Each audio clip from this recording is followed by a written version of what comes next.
It's a famous quartet from the 80s, but there's no Jay Aston in sight.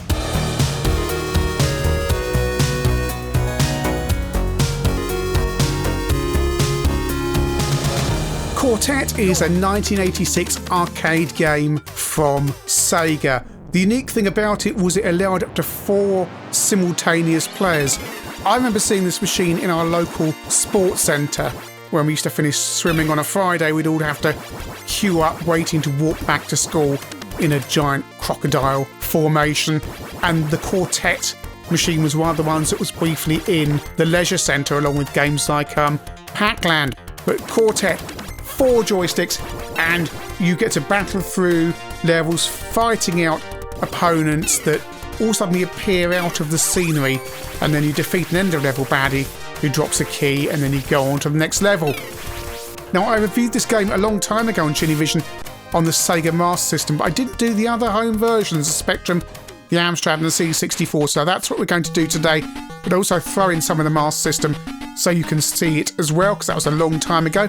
Also, my capture's far better now. I think this was the first Master System game I did. So it's only 2 players on all of these versions. There I am. I look a bit like a Nicky of Nicky and Bunty fame. Now, I can only run and jump at the moment and shoot, but I will be able to pick up a jetpack. You don't have lives. You start off with a huge amount of energy. And there's the jetpack over there, so I need to get to that. Don't fall through the bottom of the scenery, because you, again, that's not a good thing to do. One of those games where there's a kind of void beneath you. Already lost a lot of energy, but now I've got the jetpack. Each character has slightly different abilities, how high they can jump, what weapons they have, and so on. I didn't think of it at the time when I reviewed the Hit Squad by Codemasters, but a similar feel. They must have been slightly inspired by Quartet, because that had 4 players and again different abilities. Yeah, I should have picked that up at the time, shouldn't I? So here we go. This is the end of level baddie. It's a big bat thing. If you get shot, you drop your jetpack, which can be annoying if you're mid-air, because you won't be able to pick it up again, because it just freezes where it is. Slightly plinky-plonk music, but it really sticks in your head. It's very Quartet. There we go. And at each end of each level, you get this screen that shows you the points you've got. And on to level 2. And again, no jetpack at the start. Got to find that. I love that main sprite. There's so much character in it. And again, nice to see, and I so often say this, nice to see a female lead available as well.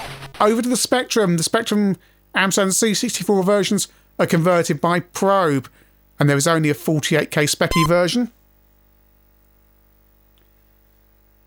Published by Activision, and re-released on the Hit Squad label. Never saw. I don't think I've ever seen a Hit Squad copy of this. Crash gave this 36%. Sinclair User, however, gave it 9 out of 10. So, how that works, I don't know, but upon re-release, Sinclair User gave it, in 1990, 30%. So, the jetpack's up there, and I'm already having problems because I can't reach it. So I'm managing without it. This is the end of level baddie, and I appear to be throwing cursors from MS Word at the baddie. Although, to be fair, Probe wouldn't have known it looked like that at the time.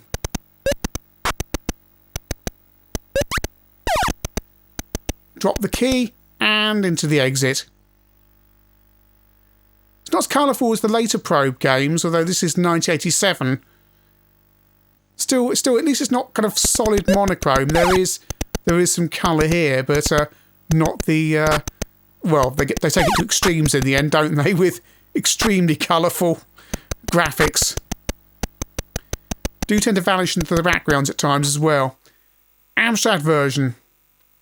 And you've probably already guessed from the look of this how this is going to pan out. As I say, on all of these home versions, you can pick from all 4 characters, but there's only 2-player co-op available max. This is unusual for a Probe game as well, because they usually actually do, well, probably full colour CPC games.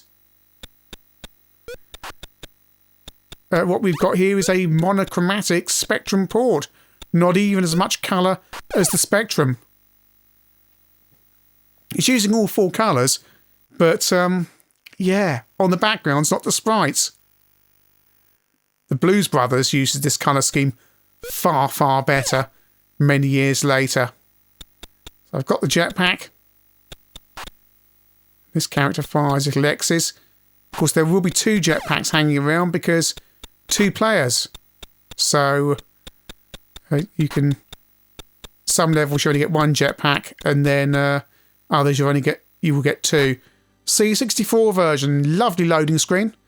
All 4 of the characters. Looks very Blake 7. Day I'm recording this, it's the anniversary of the first episode of Blake 7 to be transmitted.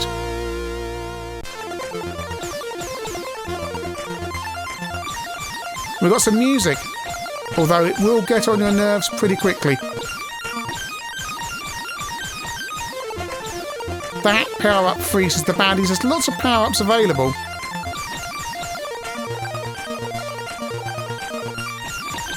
Yeah, the music seems to last about, well, it's different kind of chords, isn't it, of the same thing.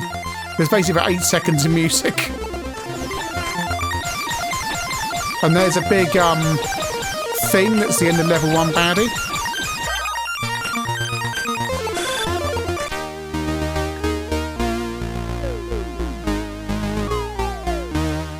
Back on the Master System, which is a graphical relief after the C64.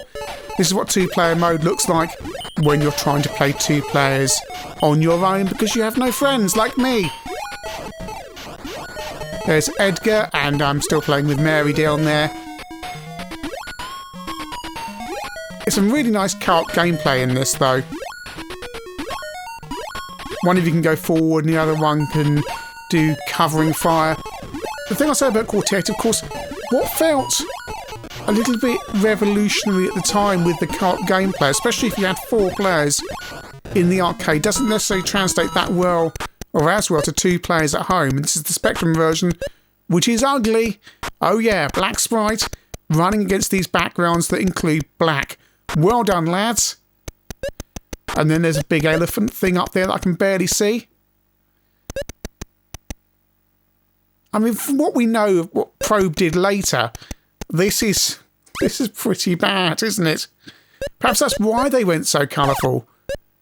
Because the graphics are nice and chunky and there's plenty of colour around, but they don't seem to have nailed that definitive Probe look, like Dan Dare 3. Down quite yet. Level 4.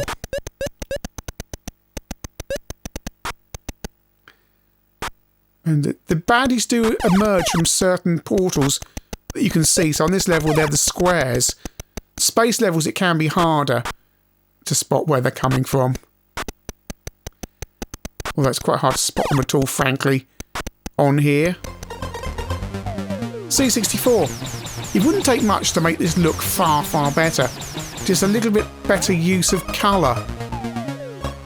You don't really notice it. If you're playing the C64 on its own, it's not so much a problem, but as soon as you put it straight against the Master System version, you go, oh.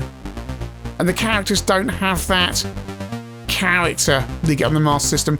And there's weird handling problems, as you saw earlier up there, where I was jumping and just suddenly the whole physics of it changes and goes weird.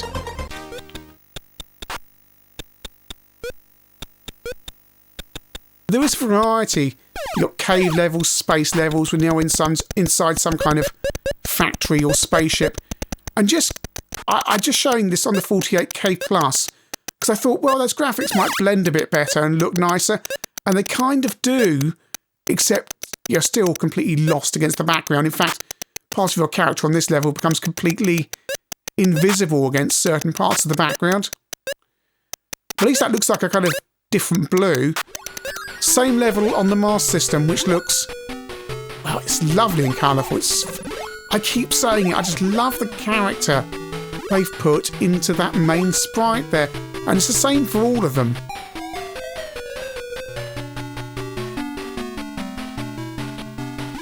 Nice little bits of animation in the background. It's not fantastic or gripping or anything like that. It just feels like at some point somebody cared about what they were doing here, even though this wasn't the best game in the world. I mean, if you saw this on your mate's Master System and you had a Spectrum, Commodore or Amstrad, you'd be going, well, yeah, this is demonstrably far, far better, which isn't always the case. It's not always the case. Yeah, sometimes the games may look more polished but won't play as well. For example, a Chase HQ on the Master System. This is just a level up from those Activision probe converted versions. Back on the +2 there, and again crossing back to the 48K plus, just to show the difference. Because again, I can often complain about how graphics might look on domestic TVs on the Specky, and yeah, imagine this but worse, really. Although I say again, I think that use of the blue stippled background is deliberate. I think the use of all the stippled backgrounds on the Spectrum version are deliberate to try and make the colours blend and make the game look unique on the Specky. So kudos for that. But it does look, well, messy. And if you're wondering about the character abilities, Mary has the most powerful weapon, Joe has the fastest movement, Edgar can jump the highest, and apparently Lee is quickest on the trigger. The crash view mentions that you need to play 99 levels to complete the game, and I think there's only really 20 levels here, because it seems to loop over once you get to level 20 and just do the same thing again and again and again. So to get to 100, wow, that would be that would take some doing, because I think it takes 20 minutes just to do the first 20. This is the CPC version. This level looks far better. The blue background and the white looks far, far nicer. Still not great.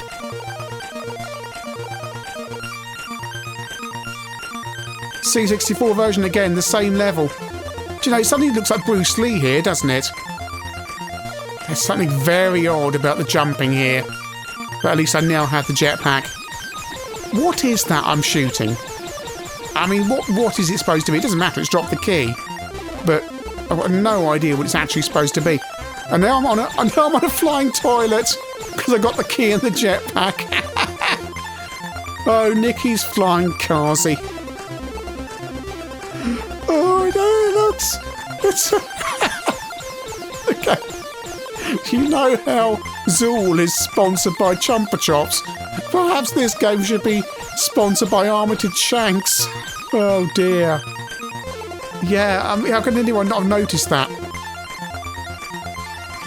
And this is what 2-player looks like on the 64. I suspect there's fun to be had in 2-player mode and on the Amstrad as well, but you're not going to have that unique 4-player fun that made a, to be honest, average arcade game something special. Quartet, as I say, it's an average arcade game made special by the fact it had 4 simultaneous players, you know, like Gauntlet, and that made it glamorous and exciting. Unfortunately, what we have here are conversions that are neither glamorous nor exciting. The Master System version, somebody has taken a lot of care over some of those graphical aspects.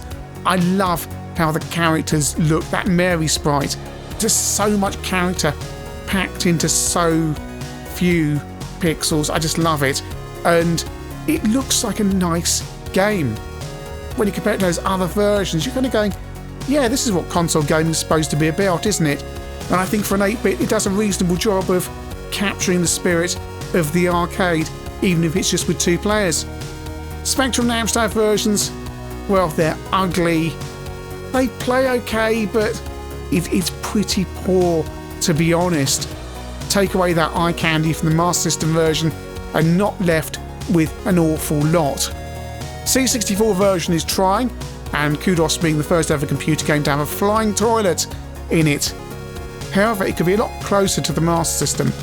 Certainly the C64 can do things like throw around more sprites and can have really smooth scrolling and so on. We've got none of that here, and it all feels a little bit bland, and like that character of the Master System version has just been sucked away. I deliberately didn't go back and look at what I said about the Master System version originally. What I am going to say about that version compared to all the other versions is, if you're going to play any version, play the Master System version. Balance of character, there's been some care taken, even if there's not a lot of depth of gameplay there. Spectrum, Commodore and Amstrad, really all quite poor.